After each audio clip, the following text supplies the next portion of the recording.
Sí, gracias doctora por la pregunta. De hecho, es un estudio que se ofrece en un contexto de una evaluación genética, porque es un estudio de alta especialidad, que ya vimos cuáles son las implicaciones de tener un resultado. En este momento, mediante un protocolo de investigación, está disponible para las pacientes que se atienden en el Nacional de Cancerología, sin costo directo para las pacientes, pero en el contexto de un estudio, un protocolo de investigación. El precio comercial de este tipo de estudio, por el tipo de implicación a nivel de tecnología, que es secuenciar la región de los exones y intrones de BRCA1 y BRCA2, oscila entre 23,000 a 40,000 pesos. Como ya lo mencionó el doctor Bargalló, hubo un conflicto con la empresa Myriad, que tuvo la osadía de patentar estos dos genes. De hecho, es todo un paradigma a nivel legal y de información genética, y por eso muchos años, hasta hace relativamente poco, ellos tenían la exclusividad para ofrecer el estudio. Entonces eso llegó a condicionar que por eso se tenga como un techo de costo que llega hasta los 40,000 pesos. Pero a raíz de que esto se abrió, que en muchos lugares ya se ha podido realizar, pues entonces se tiene ya también que el precio puede estar tan, digamos, accesible como los 25,000, 26,000 pesos, pero pues de todas maneras es un estudio que pocas personas a nivel de la población general de nuestro país van a poder acceder a ellos. Es por eso muy importante que tengan una dirección y un contexto multidisciplinario, incluyendo genética, porque muchas personas que lo realizan en realidad no tienen indicación para hacerse el estudio, y hay muchas otras personas que deberían realizárselo porque se van a beneficiar de muchas implicaciones de seguimiento, no solamente de medidas de invasión, que no se lo están realizando y que estamos dejando de ver. Tomando lo que acaba de decir la doctora Álvarez, yo creo que hay que ser muy cuidadoso con los genes aquí. O sea, sin duda hay mucha oferta incluso en nuestro país de secuenciar el gen, y lo que están secuenciando son las mutaciones más frecuentes. No tienes una secuenciación de todo el gen, y hay que tener mucho cuidado con eso. Entonces creo que prácticamente me atrevería a decir que fuera del secuenciador que tienen en el instituto, comercialmente hoy hay que maquilarlas a otros países, salvo lo que diga. Pero creo que es más importante mencionar, y yo lo traté de decir en la plática, yo creo que el primer filtro debe ser un genetista. O sea, creo que nosotros estamos al nivel para encontrar qué pacientes son susceptibles para un consejo genético, y ese genetista creo que es el que tiene que decir, tú sí eres susceptible para secuenciar BRCA1 o BRCA2, porque nos podemos estar encontrando probablemente con otros síndromes hereditarios que no tienen nada que ver con estos genes, y a lo mejor la mutación va a ser negativa, y probablemente secuenciaste el que no era, a lo mejor era un P53, y estás tomando acciones en un escenario erróneo. Entonces yo creo que el mensaje que debe quedar es, insisto, no debe ser una BH, no debe ser si hazte los genes o no hazte los genes. Creo que sí debemos de favorecer, incluso como asociación, el crear una cultura de enfoque multidisciplinario, en donde sin duda debe haber un genetista involucrado para que él sea el que tome la decisión de cuáles son los genes y la interpretación de esos genes. Inclusive, ya solo para terminar el comentario del doctor Bargalló, actualmente ya están disponibles paneles que no solo incluyen BRCA1 y BRCA2, sino, como mencioné, hay paneles comercialmente disponibles como el BRCA, que incluye más de 44 genes. Muchos de esos genes están en la tabla de baja susceptibilidad. Entonces, tener un resultado, ni siquiera en el contexto del significado biológico, es plausible para darle un resultado al paciente. Entonces, estamos solicitando estudios que muchas veces, más que resolver una pregunta, van a crear una serie de interrogantes difíciles de responder, como las variantes de significado clínico incierto. Entonces, por eso deben estar bien direccionados, y bueno, estos paneles ya actualmente prácticamente están al mismo costo que los dos genes. Entonces sí es muy pues súper bien, ¿no? Tengo 44 genes, debe ser mejor el estudio y debe de tener una dirección. Había otra pregunta del doctor atrás, y luego le damos la palabra al doctor Arana. O bueno, si quieres de una vez, don Carlos. La controversia del tamoxifen y pacientes BRCA1. Las guías canadienses y buena parte de guías no recomiendan definitivamente el tamoxifen. La gran mayoría son receptores negativos y son mujeres jóvenes. Hoy por hoy el BRCA positivo, el tratamiento es quirúrgico. Definitivamente el tratamiento médico está muy limitado. Y insistir nada más que es oophorectomía, no es salpingo-oophorectomía bilateral, porque el cáncer más frecuente viene de la trompa y el ovario, y es seroso, y a veces endometrioide, no tiene que ver nada el mucinoso con el BRCA, pero sí el seroso, y entonces la recomendación es quitar la trompa, las trompas y los ovarios, es útil. Hay, obviamente, en la biología, pues no hay nada escrito, por supuesto. El hacerle la oophorectomía, la salpingo-oophorectomía bilateral a mujeres jóvenes, la prevención no va más allá del 30%, 36%. Entonces, todavía hay algunos oscuros, obviamente, de la biología que no se sabe bien a bien este tipo de situaciones, pero que me gustaría saber sus comentarios, ¿no? Es muy variante, como tú dices, la información. El tamoxifeno en BRCA1, BRCA2, en el escenario de una mujer sana que no ha tenido cáncer, es controversial. En la que tiene cáncer, el beneficio que le da el tamoxifeno sin duda existe, incluso en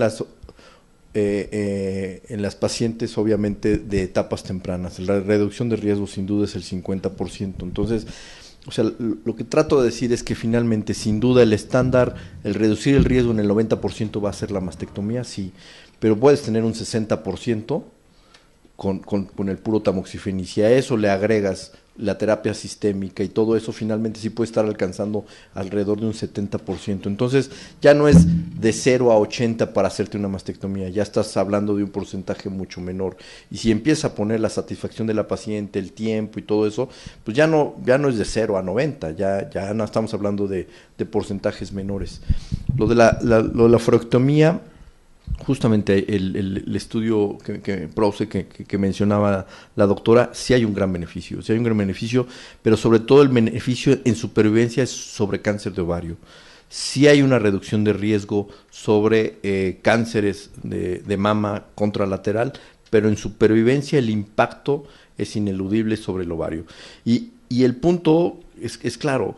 Puede haber cierta vigilancia razonable con resonancias para mama, puedes encontrarlas todavía tempranamente, todavía puedes encontrar una biología favorable, pero ni hay buena vigilancia para ovario, ni hay buena tratamiento sistémico para ovario, o sea, del ovario no lo salvas. Entonces, sí hay un beneficio muy, muy, muy grande en cáncer de ovario.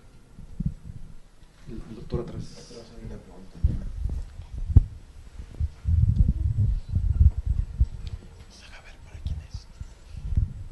Bueno, en pacientes de alto riesgo, precisamente en aquellas pacientes con mutaciones de BRCA1, de P53 o del PTEN, ¿a qué edad recomiendan ustedes hacerle la mastectomía profiláctica?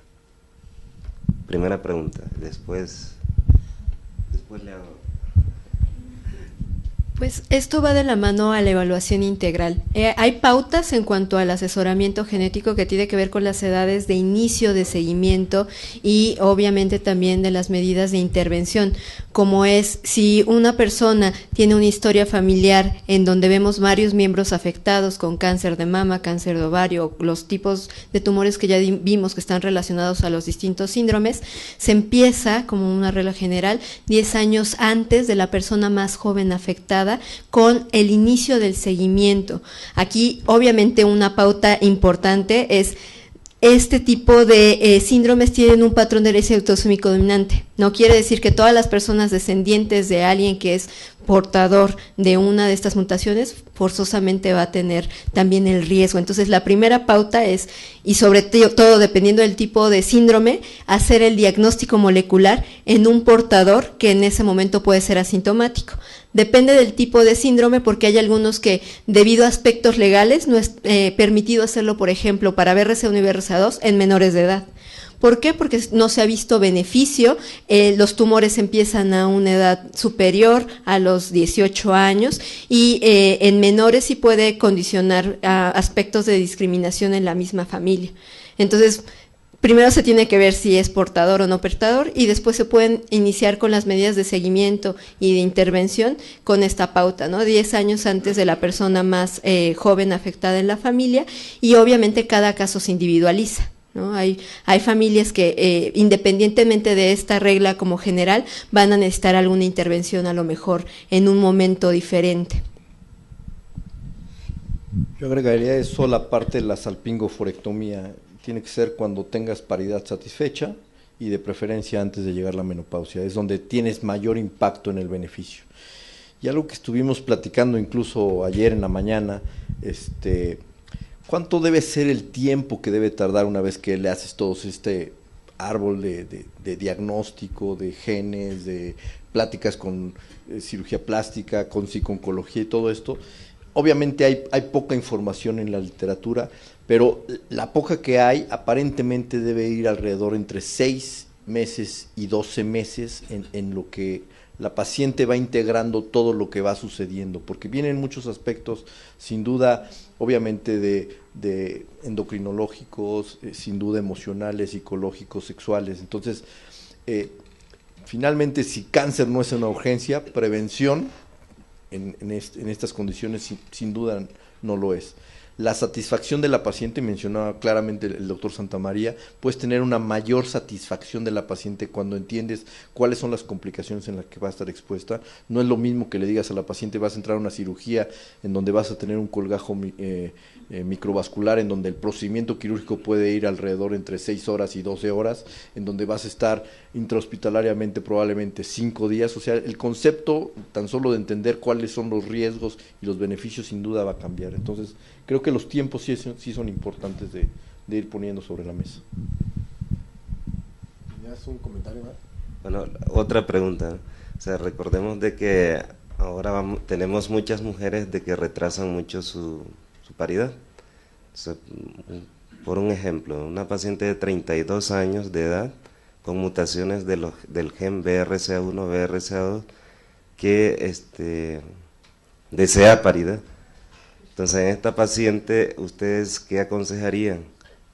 Uno, a que se hiciera la mastectomía profiláctica antes de que saliese embarazada o posterior al embarazo.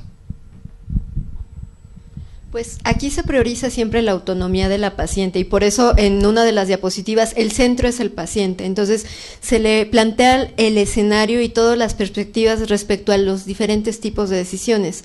Pero algo muy importante que tiene que ver con el pronóstico reproductivo y esto es precisamente que la mujer contemple cuál es su decisión respecto a tener entonces una paridad satisfecha y por ejemplo poder amamantar a ese bebé o poder después de tener a lo mejor no solo un bebé, sino 2 bebés, hacer una cirugía. Entonces todo esto por eso implica un tiempo, porque la paciente tiene que asimilar que no solo es la ansiedad y el temor de que en cualquier momento puede tener un tumor. Mientras la paciente está en este proceso, se ofrecen medidas de seguimiento que van de la mano con lo que a nivel de evidencia sabemos que nos puede dar un impacto en una detección temprana, como la resonancia magnética.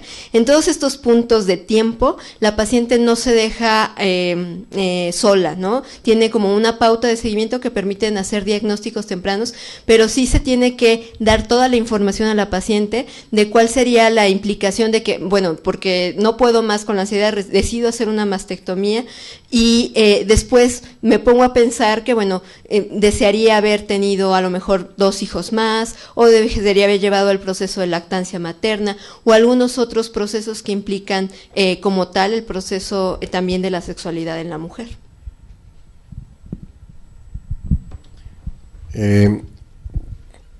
Me pasaron esta información donde tenemos 264 gentes conectadas por internet. Les agradecemos mucho. Y hay algunas preguntas, bueno, muchas felicitaciones, agradecimientos por la excelente información, etcétera, etcétera. Hay una pregunta de la doctora Paulina de León, Guanajuato, perdón, que pregunta: ¿cómo es posible ingresar al grupo de estudio de riesgo del INCAN, ya que estoy muy interesada en él, debido a que la historia familiar es muy alta en cáncer de mama? Soy exresidente del INCAN. Saludos. Bueno, como ya mencionamos, actualmente es un protocolo de investigación que tiene criterios de inclusión y exclusión, y el primero es que sean pacientes de cancerología. Obviamente, también sabemos que el acceso, sobre todo al Consejo Genético en oncología, no es tan extenso como debería ser a nivel nacional, y una facilidad que estamos brindando como institución es que si no se es paciente del Nacional de Cancerología, lo que sí podemos darles es una valoración para darles una valoración del riesgo, y que a partir de eso puedan empezar a hacer un camino respecto a dónde poder acudir después de esto. Pero bueno, de primera instancia, como para el ingreso al protocolo, pues sí se necesita hacer todo el protocolo inherente al ingreso a una institución como el Nacional de Cancerología. Yo no soy directivo del hospital, ni mucho menos, pero sí creo que esto también es un problema de salud pública que tiene repercusiones económicas muy importantes, porque yo no sé si una institución como Cancerología, el Hospital General de México, el Centro Médico Oncológico, en fin, los grandes centros de cáncer tienen los recursos para poder manejar tanto paciente que se quiere involucrar en el protocolo de estudio y en su momento ser candidatas para mastectomía profiláctica y reconstrucción más o versus oforectomía. De hecho, a nivel privado, pues yo no sé si pudiéramos tener un poquito de opinión de la gente que está aquí, pero es un problema que las aseguradoras no cubren la mastectomía profiláctica y mucho menos la reconstrucción de la mastectomía profiláctica. A veces como que hay que encontrar la posibilidad de que exista una cierta tipia, hiperplasia, alguna cosa para medio justificar, pero aún así es un problema que vivimos todos nosotros, que cuando la paciente solicita la mastectomía profiláctica, muchas veces el seguro dice, yo no cubro prevención. Creo que en Estados Unidos es diferente. Si allá se demuestra que hay mutación del gen, factores de riesgo, sí lo cubren.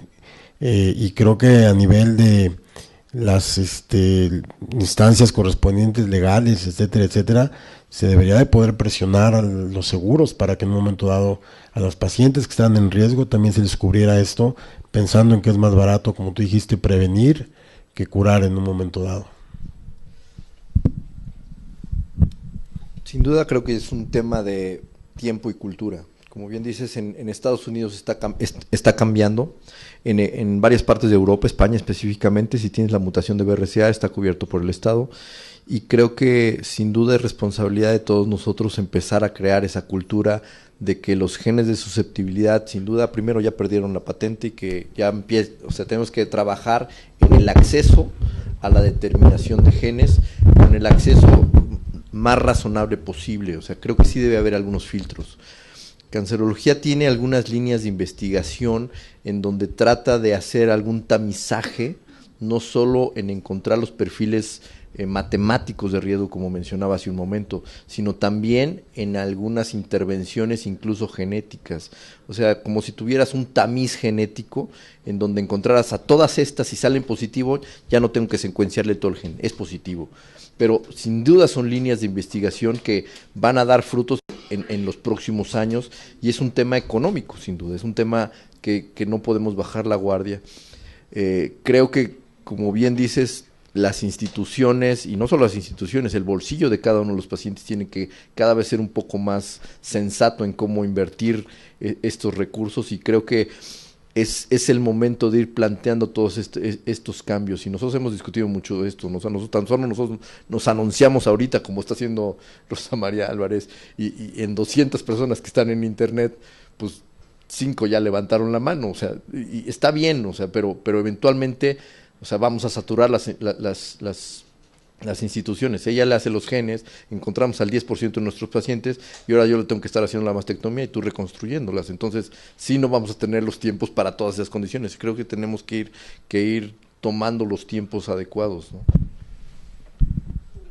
De hecho, otra de las preguntas aquí es que si existe algún protocolo en el INCAN o alguna otra institución que dentro de sus requisitos de ingreso sea tener familiar de primer grado con historia de cáncer de mama y no necesariamente ser paciente del INCAN. Esto viene de Ciudad Juárez, Chihuahua. Sí, es un poco lo mismo de la pregunta anterior. Como vieron, para valorar a un paciente con este perfil de sospecha de un riesgo para cáncer de mama ovario hereditario, no únicamente es la presencia de los familiares. Tenemos varios criterios clínicos para hacer una sospecha. Y bueno, en este momento, por lo complejo, por lo multidisciplinario, tratamos de darle el beneficio a las pacientes y a los pacientes que están en ingreso, con todos los requisitos que implica a la institución. Por el momento, como lo repito, no podemos ofrecerlo a pacientes que no se encuentren con esta característica, pero sí, si se acercan y tienen el acceso a nosotros, pues podemos ofrecerles una valoración. Porque muchas veces es más la ansiedad respecto a un familiar o a dos familiares, pero en realidad no se conjunta que tengan un riesgo elevado y no ameritan mayor valoración ni tener algunas otras intervenciones. ¿Hay alguna otra pregunta de la gente que está aquí? Le pasan el micrófono al doctor Clemenceau, por favor. Quisiera hacer una pregunta, comentario sobre el trabajo que están haciendo el doctor Weitzer en City of Hope de California, en el cual él abre una ventana. Ahorita se hablaba de los altos costos y hablamos principalmente de la utilidad del BRCA1, BRCA2. Él ha estado participando con pacientes latinoamericanos en diferentes países. En México específicamente ha muestreado muy bien en varias regiones y ha podido demostrar con estudios más económicos que se puede hacer un primer corte, y en el cual incluso él tiene el interés de que se hagan grupos regionales en México para poder captar esta información y no todo quede centralizado en cancerología. ¿Me podrías hacer un comentario al respecto?